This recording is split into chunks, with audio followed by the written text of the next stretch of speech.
दोस्तों, नरेंद्र मोदी की पूरी राजनीति एक चीज पर टिकी है, वो है डर की। एक डर, पार्टी के अंदर किसी की हिम्मत नहीं है कि मोदी के खिलाफ बोल दे। जब वो गुजरात में सीएम थे तब पार्टी तो छोड़िए, विपक्ष की भी हिम्मत नहीं थी कि उनके खिलाफ कोई राजनीति करे, इसलिए कांग्रेस पूरी तरह से खत्म हो गई, अभी भी खत्म है वहां पर। फिर वो केंद्र में आए तो फिर अब तो खैर किसी की क्या ही हिम्मत होगी। इनफैक्ट ये डर इस लेवल पर देश के दिमाग में बैठा कि आम लोगों को सोशल मीडिया में लिखने में डर लगने लगा कि पता नहीं कहीं पुलिस ना पहुंच जाए, हमें उठा के ना ले जाए। लेकिन दोस्तों, इस वीडियो के जरिए मैं आपको बताऊंगी कि वो डर लोगों में इस लेवल पर खत्म हो गया है कि प्रधानमंत्री नरेंद्र मोदी के मुंह पर खड़े होकर लोग उन्हें वोट चोर कह रहे हैं। मतलब ऐसा तो पीएम ने कभी कल्पना भी नहीं की होगी कि ऐसा उनके साथ हो सकता है। दोस्तों, प्रधानमंत्री अपनी सोशल मीडिया हैंडल्स में काफी एक्टिव रहते हैं और मैं तो ये मानकर चलती हूँ कि जो भी वो पोस्ट करते होंगे वो खुद ही पोस्ट करते होंगे, क्योंकि हमको तो यही बताया गया है, हमें तो पता नहीं कि कोई टीम है उनकी जो पोस्ट करती है। बकायदा जब उन्होंने यूट्यूब चैनल को लेकर अपना प्रमोशन किया था तो लाइक शेयर सब्सक्राइब भी बोला था उन्होंने। दोस्तों, इंस्टाग्राम में नरेंद्र मोदी ने अपने एक वीडियो पोस्ट किया। अभी बेंगलुरु में मोदी गए थे मेट्रो के उद्घाटन के लिए, तो एज यूजुअल जहां भी मोदी आजकल जाते हैं तो रोड शो से ही उनके कार्यक्रम की शुरुआत होती है। तो अब इस वीडियो में क्या होना चाहिए था, मोदी जी के लिए अच्छी अच्छी बातें, प्यारी प्यारी बातें होनी चाहिए थी, लेकिन यहाँ तो मैं उल्टा ही होते देख रही हूँ। दोस्तों, एक्चुअली में इस वीडियो पर मेरी नजर गई कांग्रेस पार्टी के इस कैंपेन के जरिए। कांग्रेस पार्टी ने एक वीडियो शेयर किया कि नरेंद्र मोदी के इंस्टाग्राम के रीसेंट वीडियो के कमेंट बॉक्स में जाकर लोगों ने भर भर कर उनको वोट चोर बोला। तो मुझे लगा इसका फैक्ट चेक करना चाहिए, भाई कांग्रेस पार्टी की बात पर हम क्यों विश्वास करें। और मैं गई इस वीडियो के कमेंट बॉक्स में। ओ माय गॉड दोस्तों, ये मेरे फोन द्वारा रिकॉर्ड किया गया वीडियो है। मैं हैरान हूं, इस कमेंट बॉक्स में हार्डली 1 या 2 कमेंट छोड़कर मोदी के सपोर्ट का कोई कमेंट नहीं है और ये पूरी प्रोफाइल मोदी की है। दोस्तों, आप देखिए कैसे कैसे कमेंट लोग मोदी की इस प्रोफाइल में जाकर कर रहे हैं। सबसे पहला कमेंट, रिस्पेक्ट राहुल गांधी। उसके बाद next PM Rahul Gandhi, Rahul Gandhi respect, vote चोर, next PM Rahul Gandhi, Modi ji respect button, Modi ji के लिए भी हैं कमेंट्स। उस पे देखिए 79 लोगों ने और कमेंट भी किया हुआ है, उसमें एंगेजमेंट है। इसके अलावा स्टैंड अगेंस्ट वोट चोर बीजेपी, राहुल गांधी की फोटो जिसमें वो फर्जी मतदाताओं की लिस्ट दिखा रहे थे। इसके अलावा एक और महिला जो उनको मोदी को सुना रही है कि वुमेन की कोई सेफ्टी नहीं है, रोड्स नहीं है और इन्फ्लेशन, पॉवर्टी, डू रिजाइन। यहाँ पर देखिए एक शख्स लिख रहे हैं रिजाइन करिए इमीडिएटली। फिर यहाँ पर राहुल गांधी की एक वीडियो दिखाई जाती है, वोट चोर ऑल टाइम्स। यहाँ पर 11 और कमेंट हैं। नेक्स्ट पीएम राहुल गांधी की वोट चोर कैंपेन की फोटो। इसके बाद आप देखिए वोट चोर गद्दी छोड़, फिर एक वोट चोर का कैंपेन, फिर एक शख्स कुछ इस तरह से लुटेरा सा दिखाई दे रहा है, फिर वोट चोर। दोस्तों, इसके बाद एक प्रोफाइल आती है, इट्स मी रजनी। अब ये मोदी के सपोर्टर हैं। देखिए लिखती है, न मोदी गिरा न मोदी का ईमान गिरा, मोदी को गिराने वाले पप्पू कई बार गिरा, विरोधियों और देशद्रोहियों का कर दे मुश्किल जीना, ये है 56 इंच का सीना। अब ये मोदी जी के सपोर्टर हैं जो कि कमेंट बॉक्स में लिख रही हैं, जिसमें हर कोई आजाद है, भाई लिख सकती हैं, लेकिन इन्हीं का कमेंट आप बार बार आते दिखेंगे। मतलब ये तो मोदी जी को एक बार नहीं कई बार सपोर्ट कर रही हैं, कमेंट बॉक्स में लगातार लिख रही हैं, लेकिन इसके अलावा हार्डली आपको मोदी के सपोर्ट में कोई लिखता दिखाई देगा। लगातार आप देखिए वोट चोर के नाम पे ही ये वीडियोस चल रही हैं। राहुल गांधी वोट चोर, हालांकि बार बार ये रजनी नाम का यूजर उनके सामने आता है, लेकिन जिस तरह से लोग यहाँ पर कमेंट कर रहे हैं, हालांकि ये भी इंपॉर्टेंट है दोस्तों कि राहुल गांधी के सपोर्ट में कमेंट करने वाले लोग भी रिपीट हो रहे हैं, उनके नाम भी बार बार रिपीट हो रहे हैं।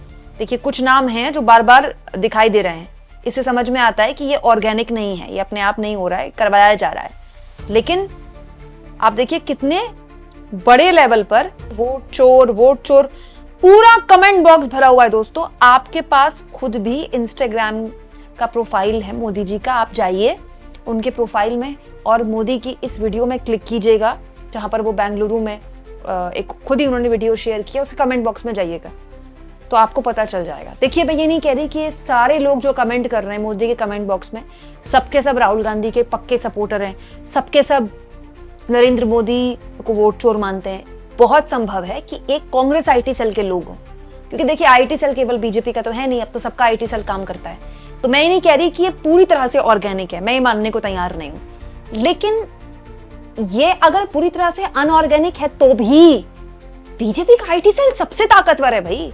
जितने संसाधन, जितने मेंबर और जिस लेवल का मतलब पूरा एक प्लान तरीके से बीजेपी का आईटी सेल काम करता है, कोई कल्पना भी नहीं कर सकता। कांग्रेस का आईटी सेल, उनके पास तो पैसा ही नहीं है इतने। तो पॉइंट ये है कि कांग्रेस का आईटी सेल अगर ये कर रहा है तो ये कैसे कर पा रहा है, राइट? पहला सवाल तो ये।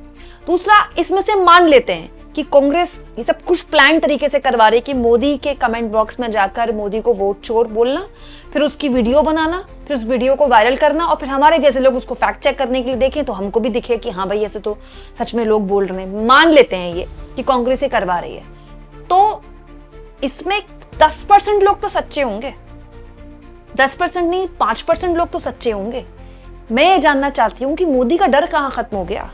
आज से 10 साल पहले, आज से 5 साल पहले, आज से 3 साल पहले कोई कल्पना कर सकता था? 10 साल तो छोड़िए दोस्तों, 2024 के लोकसभा चुनाव से पहले कोई सोच सकता था कि मोदी के प्रोफाइल में जाकर वोट चोर लिख दें और उनके घर में पुलिस ना आए? मतलब आदमी को एक खौफ है ना मोदी का कि भाई ईडी आ जाएगी, भाई सीबीआई आ जाएगी, भाई काम धंधा चौपट हो जाएगा, ये हो जाएगा, ट्रोलिंग हो जाएगी। ट्रोलिंग का डर तो सबको था ना कि भाई बीजेपी आईटी सेल के लोग ऐसी ट्रोलिंग करते हैं, इतनी गंदी गंदी गालियां बकते हैं, मैं आपको बता भी नहीं सकती हम लोगों के कमेंट बॉक्स में कितनी गंदी गंदी गालियां कई बार आती हैं। तो इन लोगों को भी तो डर था ना वो। लेकिन ये कौन लोग हैं जिनको अब डर खत्म हो गया है? और ये अच्छी बात है दोस्तों, मुझे तो लगता है किसी से डरना, नेताओं से तो बिल्कुल भी नहीं डरना चाहिए। भाई नेता को तो हम चुनते हैं हमारे लिए काम करने के लिए, उनको डरना क्यों है? उनसे डरना क्यों है? बट पॉइंट यहाँ पर मैं 2 अलग अलग तरह की बात रख रही हूँ दोस्तों। एक नैरेटिव सेट करने की कोशिश जो कांग्रेस पार्टी कर रही है, जो राहुल गांधी का कैंपेन कर रहा है, उसमें कितनी सफलता मिलेगी नहीं मिलेगी ये तो खैर भविष्य के गर्व में है। लेकिन ये जो कुछ भी हो रहा है, इसको कांग्रेस आईटी सेल के जीत माने या फिर ये कहें कि कांग्रेस आईटी सेल की मुहिम से आम लोग जुड़ रहे हैं, इनमें से कुछ लोग असली भी हो सकते हैं, ठीक है? तो बड़ा सवाल ये है, जैसा कि मैंने आपसे कहा कि लोगों का डर खत्म हो गया है। दूसरा, क्या वाकई में ये कैंपेन इतना कैची है कि लोग इससे इस तरह से जुड़ रहे हैं? अब जैसे मैंने आपको इससे पहले खबर में दिखाया भी कि कई लोगों ने इस तरह के पोस्टर्स शेयर करने शुरू कर दिए हैं जो कांग्रेस पार्टी ने बनाए हैं मोदी को वोट चोर दिखाते हुए। इसके अलावा आज कांग्रेस पार्टी ने एक वीडियो भी शेयर कर दिया, राहुल गांधी ने ही वीडियो शेयर किया, उसके बाद सारे कांग्रेसियों ने वीडियो शेयर किया।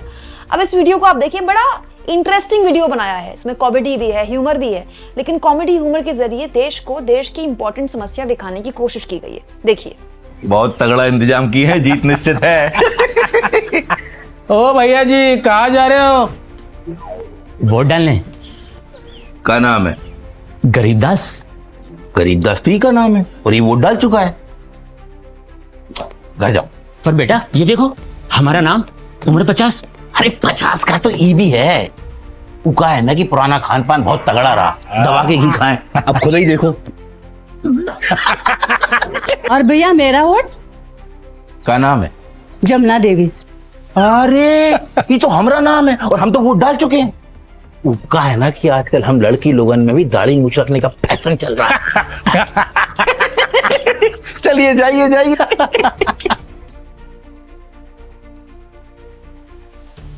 आपके वोट की चोरी अधिकार की चोरी, आपकी पहचान की चोरी है। अब तू गंगा देवी, मैं रामलाल। अब दोस्तों ये कैंपेन राहुल गांधी बिहार में कितना ले जा पाते हैं अपनी यात्रा में, और कल रात से कांग्रेस पार्टी यानी कि 15 अगस्त की पूर्व संध्या 14 अगस्त की रात से इसे लेकर जिलावार तरीके से इसको पूरे मामले में ले जाना चाहती है और जुलूस निकलवा रही है बाकायदा इस पूरे मामले में। कितनी सफलता उसे मिल पाती नहीं मिल पाती है तो खैर भविष्य के गर्व में है, लेकिन ये जो कमेंट बॉक्स है नरेंद्र मोदी का, ये मौजूदा दौर की बदली हुई राजनीति की बहुत सी चीजें बता रहा है। ये भी बता रहा है कि आपका आईटी सेल अगर बीजेपी आईटी सेल जितना बड़ा नहीं है, आपके पास उतने संसाधन नहीं है, तो भी आप कुछ वक्त के लिए सही लेकिन कम से कम जीता हुआ अपने आप को दिखा सकते हैं। साथ में ये देश में बदलते हुए मूड को भी भांप रहा है। देखिए दोस्तों, मैंने आपको ऑपरेशन सिंदूर के बाद जिस दिन सीज फायर हुआ था उसके अगले दिन एक बात बोली थी कि जब जब ऑपरेशन सिंदूर का जिक्र होगा, सीज फायर का जिक्र होगा, और आप लोकसभा में 2 दिन जो बहस हुई है पूरा उठा लीजिए, विपक्ष ये स्थापित करता रहा कि सीज फायर इन्होंने ट्रंप के कहने पे की, और सत्ता पक्ष ये स्थापित करता रहा कि हमने ट्रंप के कहने पर नहीं की सीज फायर। पूरा बहस का केंद्र यही है। अब मैं आपको एक और बात बोलती हूँ, ये जो कैंपेन राहुल गांधी ने शुरू किया है, ये एक ऐसा कैंपेन है जो नरेंद्र मोदी की व्यक्तिगत छवि को सीधा नुकसान पहुंचाएगा। बीजेपी को तो आप साइड कर दीजिए, बीजेपी तो वैसे भी है नहीं जब तक मोदी है, नरेंद्र मोदी की जीत पर अगर लोगों को शक पैदा हो गया, उनके अपने कट्टर सपोर्टर भी शक करने लगे कि क्या वाकई में कोई सेटिंग होती है, क्या वाकई में कोई वोट चोरी होती है क्या, ये डर दोस्तों, ये शक ही नरेंद्र मोदी की पूरी राजनीतिक मतलब उनकी साख पर पट्टा लगा देगा। फिर गुजरात के लोग भी बोलने लगेंगे, जो उनके पुराने उनके साथी हैं, जो उनके साथ काम कर चुके हैं। फिर बीजेपी के अंदर के लोग बोलने लगेंगे। तो अब देखिए दोस्तों, मैंने आपको एक खबर दिखाई थी, साकेत गोखले टीएमसी के सांसद, वो बोलते रहते हैं, काफी वोकल हैं राज्यसभा में। उन्होंने एक मैसेज कर दिया, सोशल मीडिया में पोस्ट कर दिया कि मेरे पास बहुत सारे एनडीए के और बीजेपी के सांसद आ रहे हैं और हमको शाबाशी दे रहे हैं कि थैंक यू, आपने ऐसा मार्च निकाला चुनाव आयोग के दफ्तर तक, जो हम नहीं बोल पा रहे वो आप बोल रहे हैं। मौजूदा सांसद ये कह रहे हैं कि एनडीए और बीजेपी के सांसद भी दबी जुबान परेशान है बीजेपी से और चुनाव आयोग की इस मनमानी तरीके से, लेकिन वो बोल नहीं पा रहे, हम बोल रहे हैं तो हमको शाबाशी दे रहे हैं। तो जब एनडीए और बीजेपी के सांसद परेशान हो सकते हैं, तो फिर ये तो आम जनता है, आम जनता को थोड़ी चुनाव लड़ना है। दोस्तों, आप इस मुद्दे पर क्या सोचते हैं, कमेंट बॉक्स में जरूर लिखें और जितना हो सके चैनल को शेयर करें, सब्सक्राइब करें और थैंक्स और ज्वाइन के ऑप्शन से अगर आप चाहें तो कुछ आर्थिक मदद भी चैनल की जरूर करें।